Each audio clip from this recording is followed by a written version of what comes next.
Hey guys, what's up? Worldwide here tonight with another new video. And what I'm going to do is something a little different here. I'm going to show you guys the top 5 missed doubles that had the potential to change darting history as we know it. And these are going to be in no particular order. Neither one is any more important than the next. But the reason I picked these 5 in particular is because I can show you guys a video clip and have a link to the video that I'm showing you. Let's jump into it. And we're going to go back in time to January of 1983 for the first one. Now, like I said, in these 5 clips I'm about to show you, had these doubles gone in, they would have drastically changed darting history as we know it. So let's go back here to January 7th, 1983, and we're going to take a look at this one. What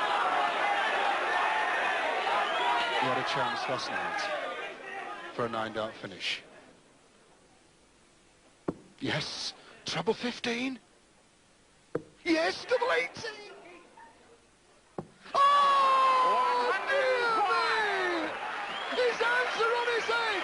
All right, so had that 9-darter gone in, had that double 18 hit its target, how would that have changed history? Well, I think if we go over to John Lowe and look at his Wikipedia page, he's the man. You know, when we go back and talk about 9-darters, John Lowe's name always comes up. 10 months after Jockey Wilson's attempt, this was October 13th, 1984, we all know that was the day that John Lowe hit his 9-darter. It was the first 9-darter ever televised, and he goes down in history. I mean, I think that's what he's most known for. Let's not even talk about the fact that he has 3 world titles. He won all those world titles in 3 different decades. So the man is an absolute legend regardless of the 9-darter, but I think that is what he's most known for. And he based a career off of that. I mean, he earned hundreds and thousands of pounds doing exhibitions, just known as the man that hit that 9-darter. So had Jockey hit that, I think history would have gone down a little bit different. Now again, in no particular order, I'm going to take you back to January of 1992. Mike Gregory has already had 3 darts at a double to knock Phil Taylor out and become the BDO world champion. Now we're going to take a look at his final 3 darts at becoming world champion. 3 darts for the title. Double top, Mike Gregory. Double 10.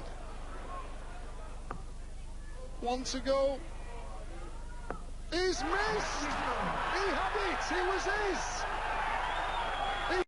Now, had any of those 6 darts gone in that Mike Gregory had at a double, I think darting history would be a lot differently from what we know it now. Well, first of all, Phil Taylor wouldn't have 16 world titles, and it's fair to say that he probably might not even have 15. But if you look, in the very next year, that was when they had the big split in darts, so 16 of the players transferred over to create the WDC. Now, Mike Gregory was one of those players. Now, had he gone over as a world champion and as the current world champion, I think there would be more incentive for him to stay in the WDC. As most of us know, Mike Gregory actually went back to the BDO and his career went in a different direction, while the rest of the players, Taylor, Priestley, Harrington, Warner, like all these guys just enjoyed massive rewards by going over to the PDC, or actually the WDC, which eventually turned into the PDC. So I think had Gregory gone over as a world champion, there'd be more incentive for him to stay. As good of a player as he was, I think he would have been a threat to many more titles. And like I said, I don't think Phil Taylor,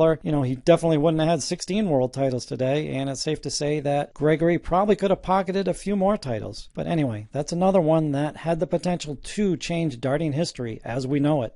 And for the third clip, I'm going to take you back to 1998. Phil Taylor versus Rod Harrington at the PDC World Grand Prix. And I apologize for the video quality here. It's not quite perfect. And we can't see the last dart at the bullseye. And I know I've seen it somewhere else on YouTube and I couldn't find it. That last bullseye, the last dart at the bullseye actually hit the wire. It was a really close attempt. But anyway, let's have a look here.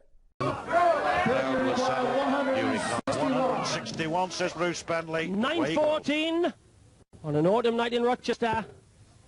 He's on it! He's on it! He wants treble 17. He can hear you, Sid. He can hear you. We're quite close to the stage. Settles himself. A lot of pin drops in the room. Treble 17. Got it. Wants the bull for 25,000. 136. So anyway, how does that change history, you ask? If we fast forward 13 years to the 2011 World Grand Prix, obviously Brendan Dolan, we all know Brendan Dolan hit the first 9-darter there. And because of that, he picked up the nickname the History Maker, which is on the back of all his shirts. And he's gone down. I mean, that's a legend. He was the first one ever to hit a 9-darter in the World Grand Prix, double in, double out. So had Phil Taylor done that 13 years prior, we wouldn't quite know Brendan Dolan in the same way. And for the fourth clip here, I'm going to take you guys to 2008 at the PDC World Darts Championship. It's in the first round. Michael Van Gerwen and Phil Taylor bump heads. So let's take a peek here. He was shaking because Van Gerwen wants 81. He's hit 3. Wants treble 18. Now then, composes himself. 4. The match. Double 12. Hold. Would have put Taylor out. Taylor then is staying. Ooh, that was close, right on the bottom wire, that double 12. Now, as we all know, Phil Taylor went on to win this match. Van Gerwen really didn't do anything. This was 2008, and he didn't really produce any sort of anything for the next 5 years. Van Gerwen kicked on in 2013, and as we all know, has just been on an absolute tear ever since then. But we can only speculate what would have happened if that double 12 went in. First, when we know Phil Taylor, he wouldn't have 16 world titles. He'd be down to 15, and then if Gregory's double went in, he'd only be sitting at 14 world titles. And I say only very lightly. But anyway, I think had that double 12 gone in, that would have possibly been the jump start to Michael Van Gerwen's career right there. So instead of waiting 5 years, he might have built up a lot of confidence right there. And who knows, he could have kicked on from there. We only could guess what would have happened. But that was a very important missed double. If that would have went in, definitely history would have changed as we know it. Okay, and for the last clip, I'm going to take you back to 1999. We have Peter Manley versus Rod Harrington. Let's take a look. It's Manley's turn. 1-4-4. Absolute bedlam. 60. No, 90 left. Same again. 90 left. 90 left. Incredible drama.